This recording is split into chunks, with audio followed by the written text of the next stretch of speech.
Olá, bem-vindos. Meu nome é Marcos e hoje iniciamos mais um MMDcast. E como convidada temos a Andrea Caviglioli, hoje é CEO do grupo Elian, sucessora também de seus pais, Francisco e Eliette, que está à frente do negócio. E hoje nós vamos falar de um tema pertinente, um tema que move muitas empresas no país. Estamos falando de um país que tem mais de 90% de empresas familiares. Eliette e Francisco pensaram anos atrás como faremos nossa sucessão. E aí sim aparece a Andrea como um case de sucesso na empresa. Andrea, bem-vinda. Obrigada, Marcos. Prazer estar aqui, junto de vocês, esse projeto de vocês tão bacana e poder contribuir um pouquinho. O escritório é parceiro aí da Elian desde muito tempo e a gente tem uma parceria muito legal. Obrigado. Inicialmente, quero começar do começo. Lá atrás, como que teus pais te inseriram no negócio? Como é que despertou o seu interesse realmente de estar dentro da Elian? Você podia contar esse início pra gente? Sim. Na verdade, um grande valor que a gente tem como família é o trabalho. Um valor que vem muito forte do meu pai e da minha mãe. Então, meu pai sempre entendeu que a gente tinha que trabalhar. Ele valorizava até, inclusive, muito mais o trabalho do que o estudo. Então, desde pequena eu estou no negócio. Desde os meus 8 anos, a empresa começou quando eu tinha 8 anos. Então, desde esse início, eu estou inserida dentro da organização, dentro da empresa. Então, eu ajudava nas pequenas atividades, fui crescendo. Meu contraturno da escola sempre foi dentro da empresa. Então, eu tive possibilidade de aprender vários setores e isso foi me ajudando muito para construir aonde eu cheguei hoje, porque eu vivia aquela realidade de perto mesmo. Pegando o gancho de te falar de vários setores, quando você chegava na empresa, os teus pais te escalavam, assim, esse tempo você vai passar um período em tal área, ou você que decidia ir, se sentia o que mais te interessava, como é que funcionava lá dentro mesmo? Eu falo que a nossa sucessão não foi nada organizada, ela foi muito orgânica, foi muito natural. Mas nesse começo eu aprendi as máquinas que meu pai comprava para o negócio. Então chegava uma máquina nova e ela tinha uma certa digitalização, eu ia lá e aprendia para poder depois passar para os outros setores, para as outras pessoas. Então foi muito nisso, assim, eu ia pingando de lugar em lugar.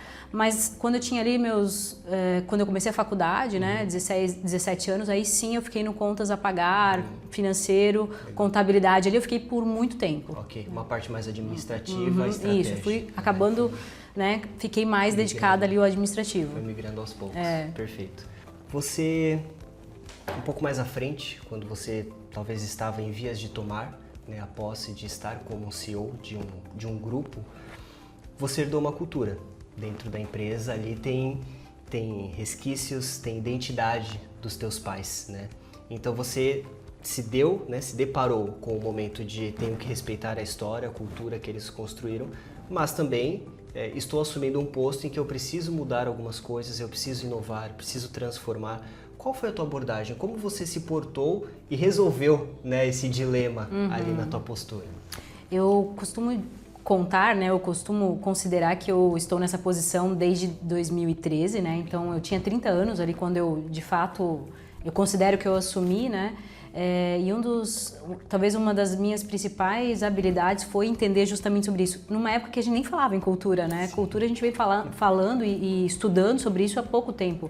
Naquele tempo não se falava, mas eu tive essa habilidade de entender que era importante valorizar aquilo que tinha feito com que a empresa chegasse até onde chegou, Que é a essência, que são os valores principais dos fundadores. Então, eu respeito muito até hoje, trago tudo aquilo que é muito importante de essência, de valor do fundador, do meu pai e da minha mãe, para a mesa, para a forma de a gente fazer as coisas, a questão da ideologia, da missão, da visão, tudo é muito baseado naquilo que eles construíram, E isso, de fato, possibilita uma certa segurança nas pessoas, de entenderem que o que eu falava tinha a ver com aquilo que meus pais fizeram até chegar ali, E aí as inovações, os incrementos, as melhorias, a gente tem que entender que talvez quando somos sucessores, a gente não pode querer ter muita urgência, sabe? Sim. Ou muita pressa. tem que fazer as coisas um pouco mais, enfim, né, com tempo, entendendo os movimentos, entendendo os momentos de cada um, exige da gente uma paciência, né, porque a gente está ali se colocando à prova. Eu preciso fazer com que eles confiem, né, nos meus pensamentos, naquilo que eu quero, naquilo que eu desejo. Então é um processo, né, é um processo. E por vezes leva um pouco mais de tempo porque cultura ou a questão de você vir, né, num negócio que era, né, que é dos seus pais, enfim, as pessoas também precisam acreditar, as pessoas também precisam confiar, né? Certeza. Então é todo um processo que eu julgo que, acho que o erro quando a sucessão não é bem sucedida, talvez um dos motivos seja esse, né? De não respeitar o tempo e os momentos que são importantes, né, nisso. Um ponto que você tocou que é muito interessante, muitas vezes o sucessor ele acha que assumir a cadeira agora, vou mudar tudo, vou fazer o que eu quero. É justamente o oposto. Exatamente é ali que isso. você tem que agir com cautela. É ali que você tem que entender os teus pares, né? Entender o que meus pais estão vendo disso tudo, o que eles podem me ajudar. Exato, valorizar vezes, muito, perfeito, né? Eu acho que perfeito. o principal ponto é valorizar, né? Porque a gente chegou depois. Eu sempre tive isso assim comigo, né? O meu grande desejo é valorizar o legado dos meus pais, né? Então, e isso né, tem por base assim respeitar aquilo que eles fizeram, porque se a gente chegou onde a gente chegou foi porque eles tinham, né, fizeram muitas coisas boas. Então eu tenho que valorizar aquilo que é bom e incrementar e trazer as melhorias, sim. Legal. Mas de fato assim valorizando demais, né, aquilo que deu certo. Perfeito.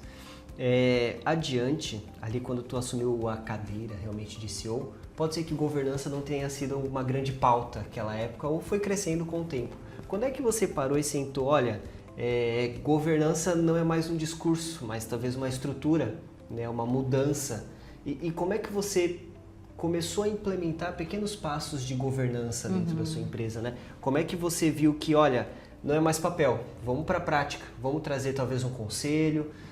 Uma coisa que eu acho muito interessante, a empresa, o grupo sempre teve cultura, sempre teve missão, sempre teve valores. Pode ser que a época não estivesse documentado. Então, um dos teus papéis é realmente colocar isso, mostrar, olha pessoal, isso aqui sempre foi, a gente só está documentando o papel, né? Foi isso que aconteceu. E quando você percebeu isso, o que você fez? Você sentava, conversava com teus pais? Não? Como é que funcionava? Vocês faziam reuniões disso? Como que é? Não, foi tudo muito da minha vontade, né? Eu sou uma pessoa que sou muito insatisfeita com as coisas e quero sempre aprender, então eu sou muito curiosa. E quando eu me deparei com né, estar lá, eu tinha sempre uma preocupação, eu não queria ser a filha do dono, eu queria estar lá por competência. Então eu busquei muito conhecimento e me desenvolvia muito, né, em paralelo ao meu trabalho lá, eu me desenvolvia muito. E eu sempre observava aquilo que era as melhores práticas das empresas, né?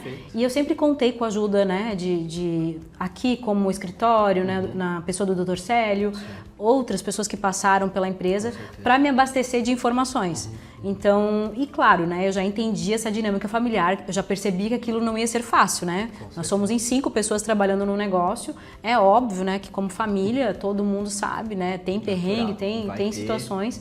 Então, eu busquei, né, um curso do IBGC, de conselheira, até na época, até para minha idade, para aquele momento, nem cabia muito, mas eu fui, fiz.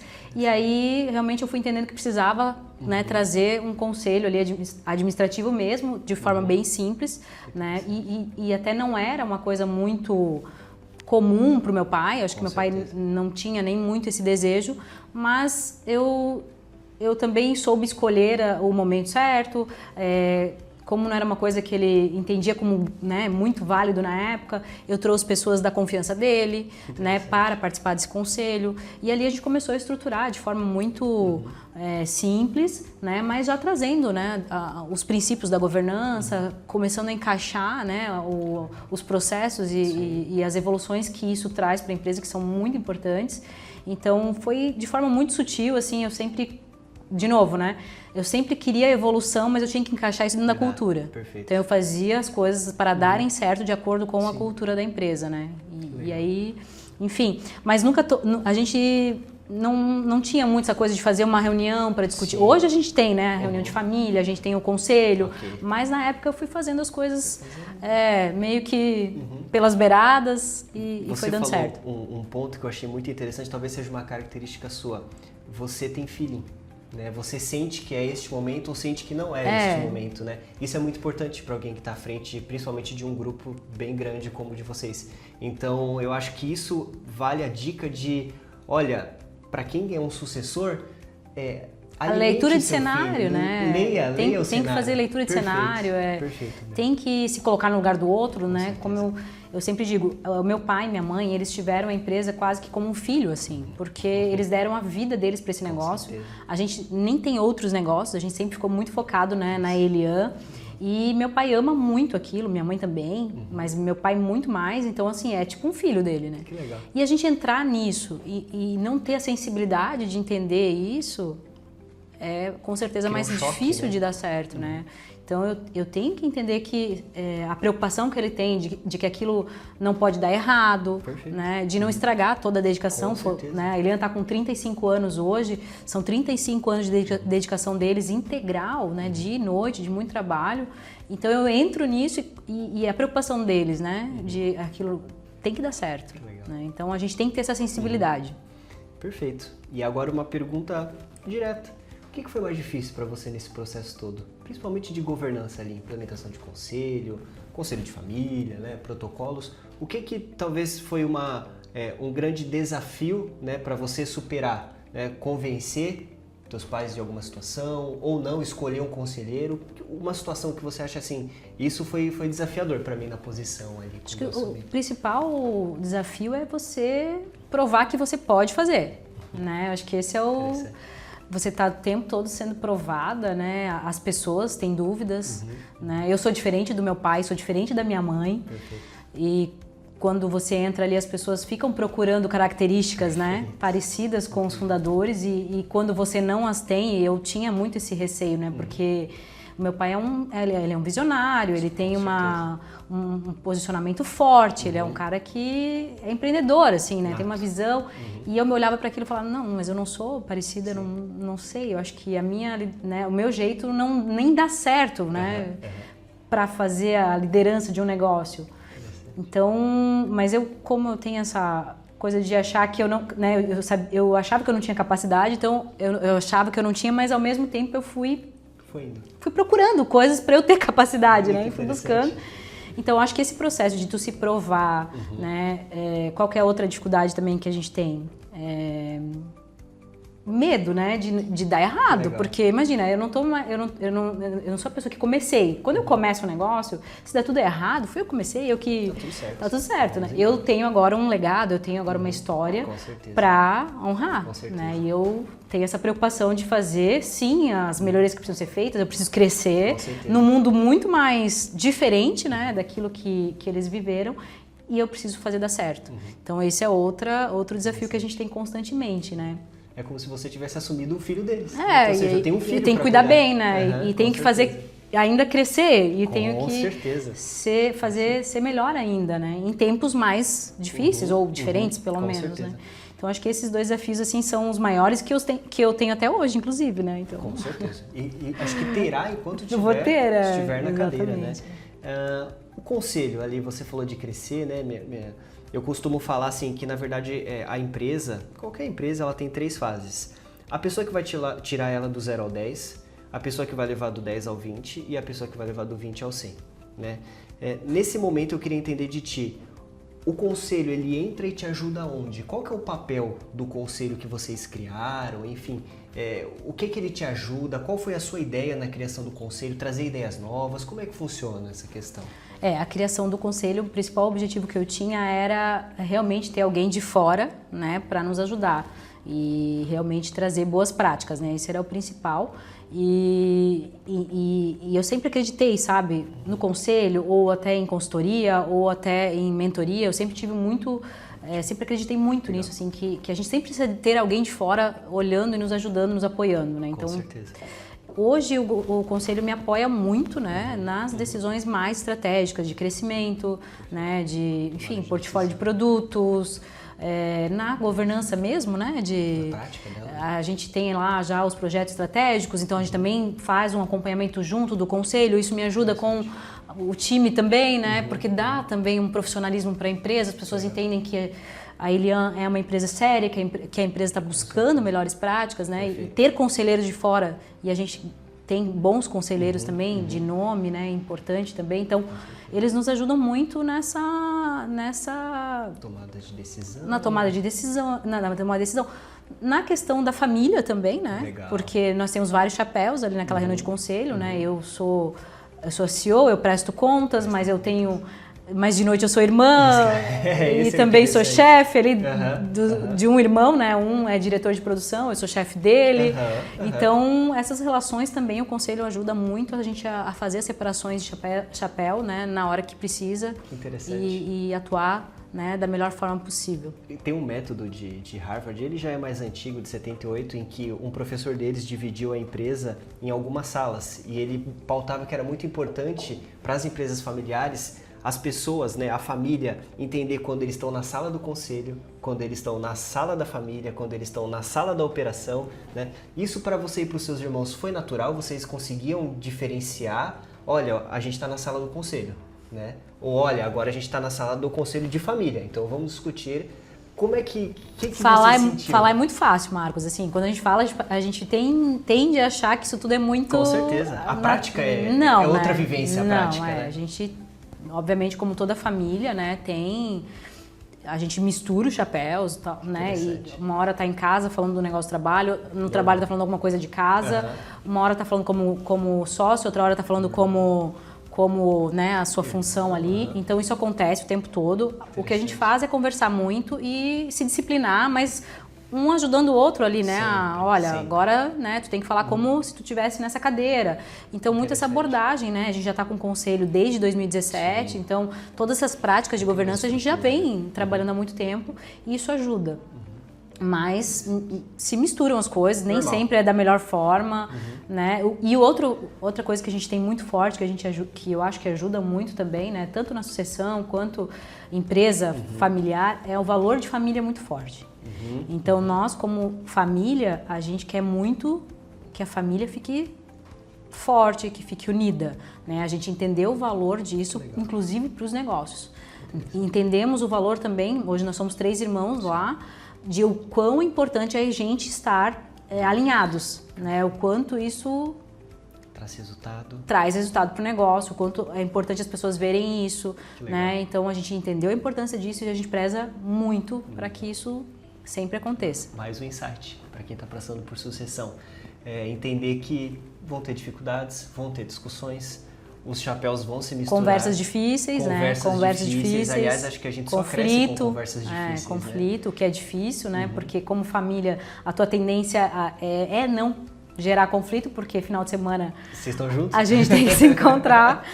Mas, enfim, acho que no nosso caso lá, posso falar pelo nosso caso, que o amor da família, a questão da família é um valor muito importante pra gente. Então, a gente preza muito por isso. Então, sempre quando acontecem as coisas, a gente trata de resolver para que fique, né, que legal, da melhor forma possível. Ótimo.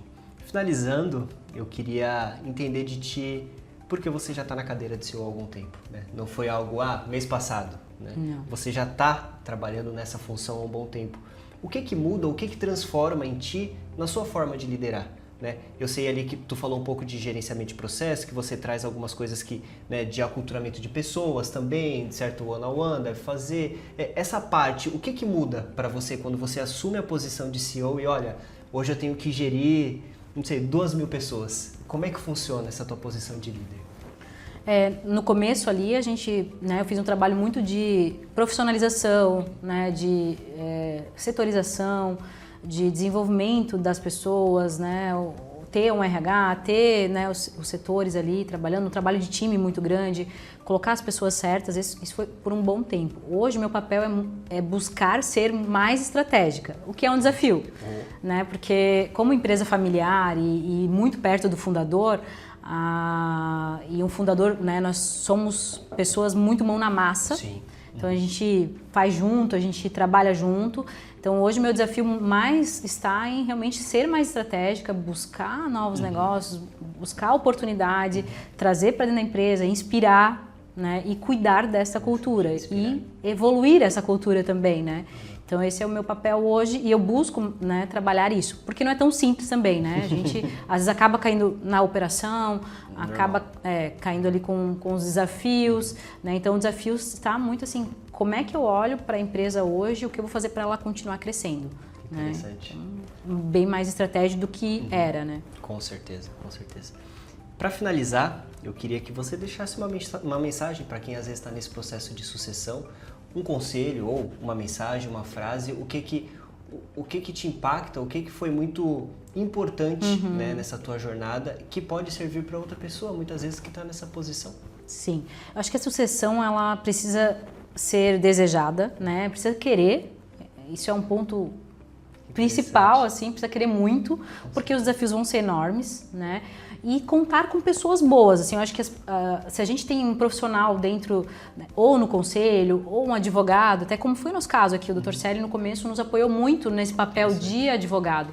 E ter alguém de fora, sendo ali uma pessoa neutra, com né, boas intenções, trazendo pra gente conhecimento, trazendo pra gente opções, trazendo pra gente, né, outros olhares, isso sempre foi muito importante, assim, eu acho que isso essas duas coisas, assim, é querer, né, ter a paciência para fazer esse processo de sucessão, mas também contar com pessoas boas, e o conselho, sem dúvida nenhuma, né, quem puder ter um conselho, mesmo que no começo eu falo, assim, eu não tinha grana para ter um conselho, né, eu fui atrás de pessoas que não eram conselheiros ainda, então eu conseguia, né, interessante, trazer ela para começar também junto comigo, para poder caber no orçamento, né? Ou já tem um escritório. Eu me apoiei por muito tempo, né, na pessoa que prestava serviço para a gente do escritório de contabilidade. Era uma pessoa também que me apoiou, que me ajudou, também me trazia conhecimento, trazia também boas práticas. Então ter alguém ali de fora, né, e inclusive sendo uma pessoa de confiança, né, dessa família, ajuda muito. Perfeito. André, muito obrigado. Obrigada, Marcos. Espero que eu possa ter contribuído. Com certeza, foi um papo incrível. E acompanhe, temos mais podcasts para gravar, mais temas interessantes para conversar. Hoje tivemos a companhia da Andréa, que de coração, de muita boa vontade, contou um pouco, né, da história de sucessão que ela teve, de governança. É um case de sucesso. Quem quiser procurar na internet, Andréa Cavicchioli é uma pessoa de referência, principalmente nessa área de governança e sucessão. Muito obrigado a todos que assistiram. Até o próximo episódio.